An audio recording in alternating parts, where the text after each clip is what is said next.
ろしくお願いします。私とかが出ていいのかみたいな。こそ出ていただきたい。冗談にも出てこないですよ。とか言ってもすごい面白いことばっかだと思う。本当ですか？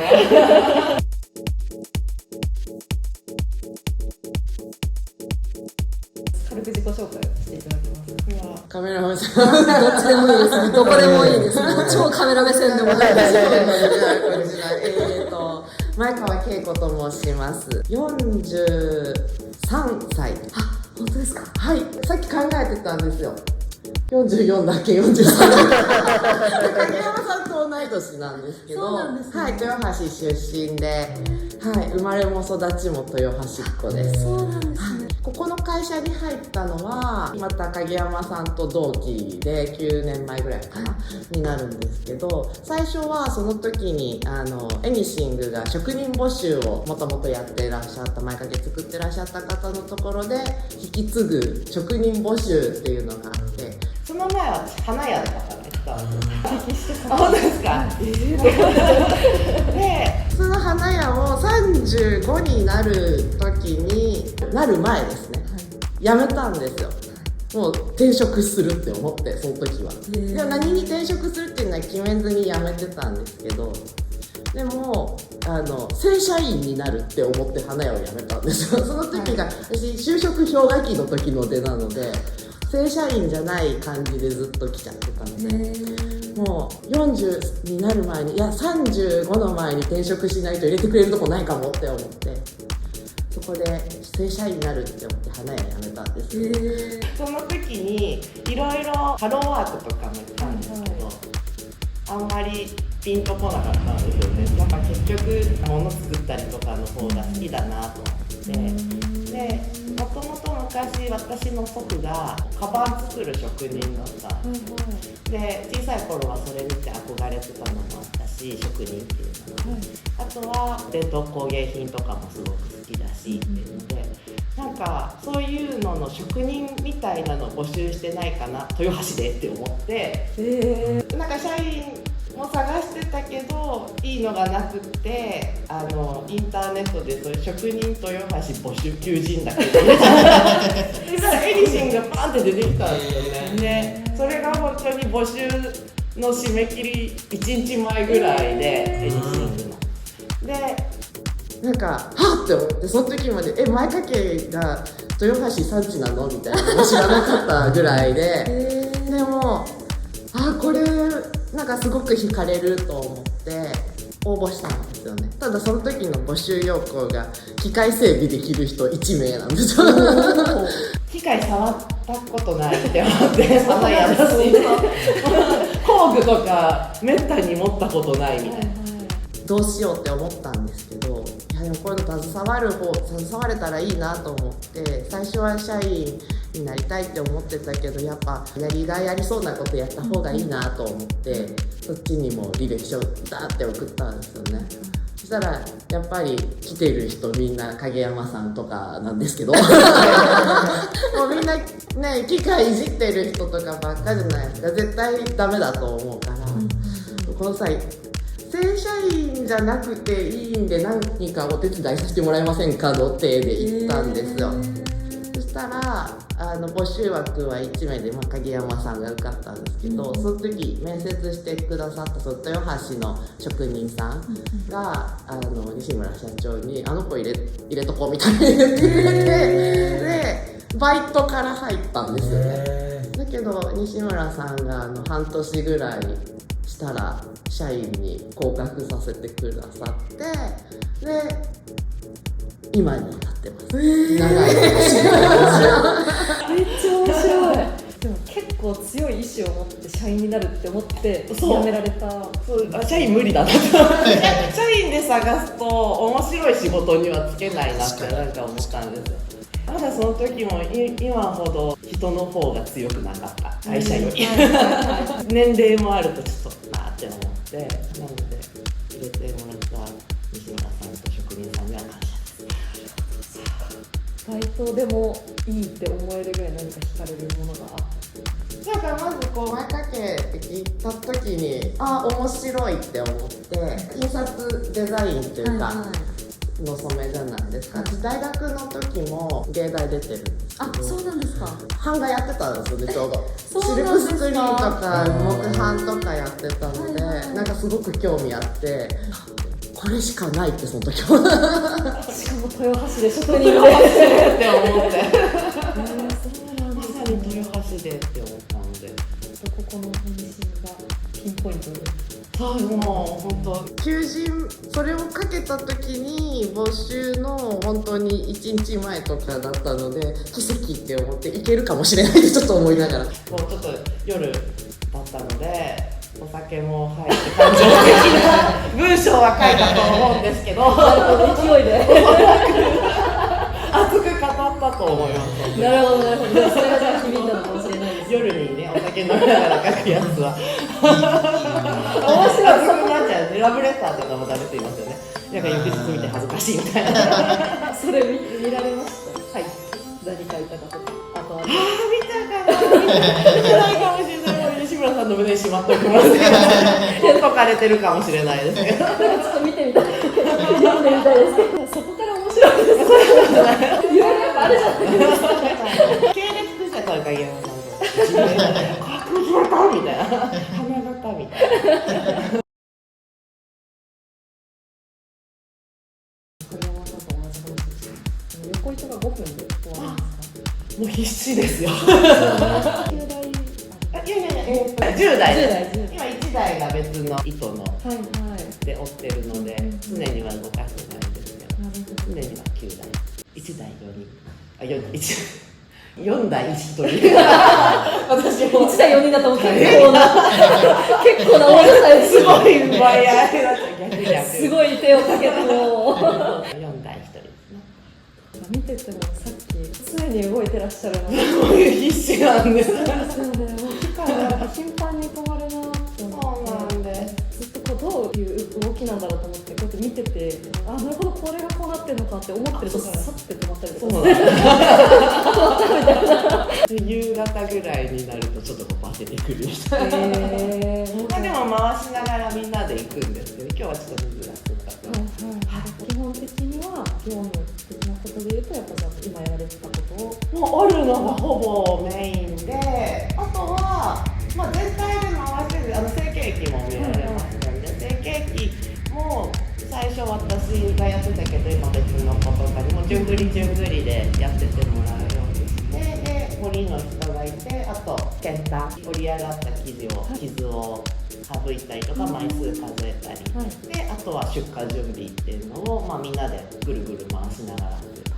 感じ。やりがいっていうか、なんか楽しさとかどういうところに見出した楽しさは作業をひたすらしてるときは取り分けないんですよ。わか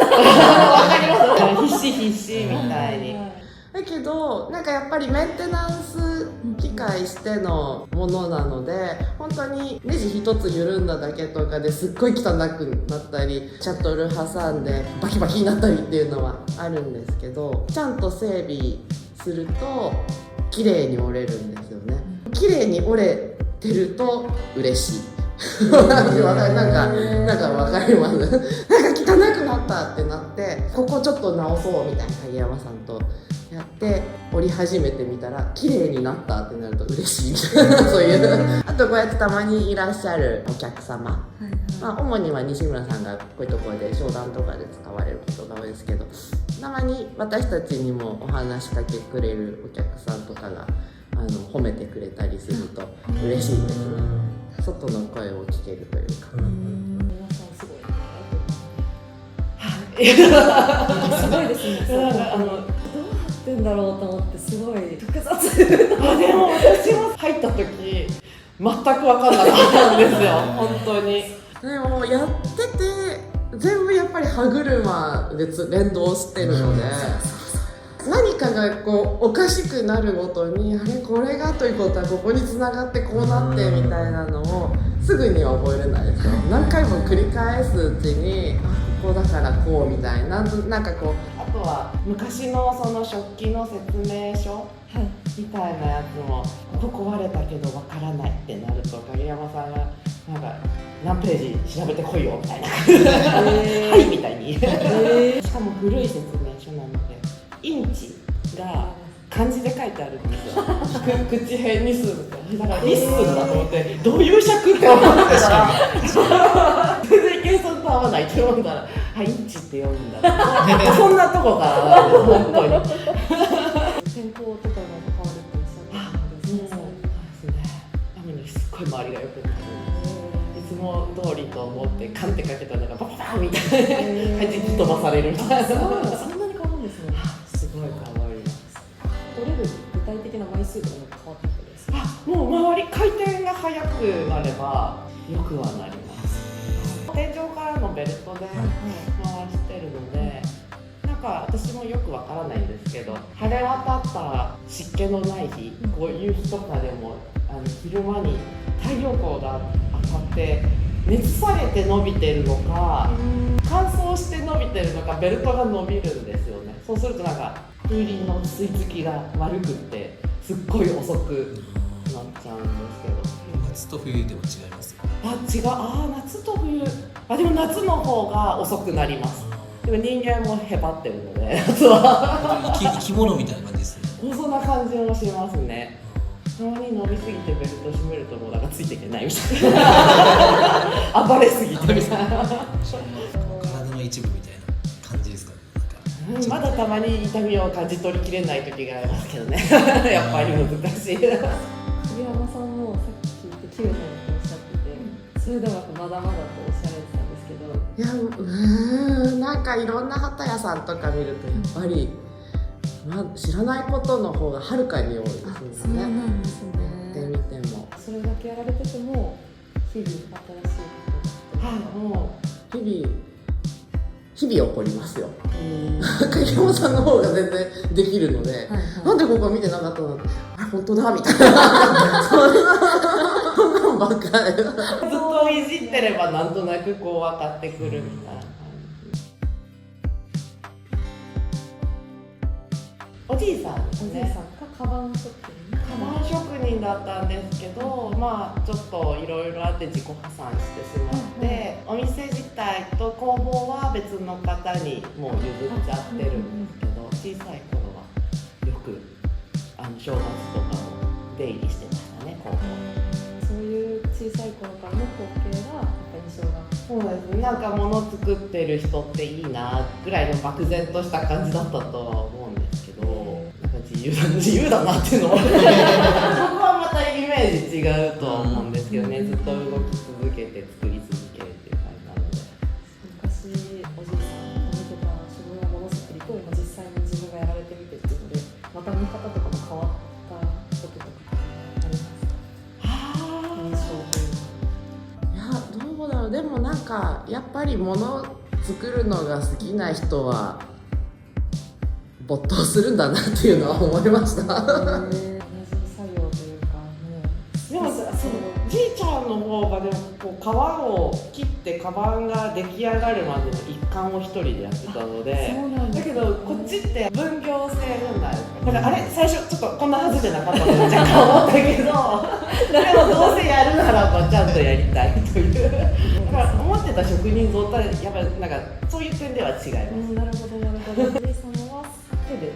う全てやられる。ミシンとか使ってるんですけど、そう一つが出来上がるまでもやってたけど、私が思う日本文化、今のところなんですけど、ものづくりとかによく現れてるなっていうふうに思っていて、なんかそれが思いやりっていうものが根底にあるんじゃないかなっていうふうに思ってるんです。で、西村さんにそういう話をしたら、それをこう、あなたにとって思いやりとは何ですかっていう質問をしてみたらどうですかってアイデアをいただいたんですけど、それをこのままお聞きしたいんですけど。思いやりですか？無償の愛ですね見返りは求めないです、一切。ただ喜んでもらえることがしたいじゃないですかね。なんかこう豊橋ですごく仲良くしてくれてる友人たちとかに私はいつもすごくそれを感じていて、なんて言うんだろう、本当に優しいんですよね幸せなことに周りにそういう人がいっぱいいて、でなんかお礼しなきゃみたいに思うんですけど、そんなものは一切求めていなくって、みんな結構年配の人とか年上の人が多いんですけど、そんなんいらないから自分より若い子に同じように喜ぶことをしてあげて返していけばいいんじゃないみたいな感じの、それが代々続いていってるのかなと私は思います。はい、西村さん、ものづくりに関わる人に悪い人はいないっていう一番最初にお会いした時もそれがボーンって出てきた言葉で、まだそこまで言える、私は断言できるほどいろんな方と関わってはないんですけど、衝撃を受ける答えが見つかるかもしれない人生変わったみたいな魂打ち抜かれたみたいな楽しみですね、その瞬間もその時教えてください、はい、この答え来ましたみたいな信じます。そんな感じで、ありがとうございました。ありがとうございました。すいません、なんか調子乗ってしまって。いえいえ、すごい楽しかったです。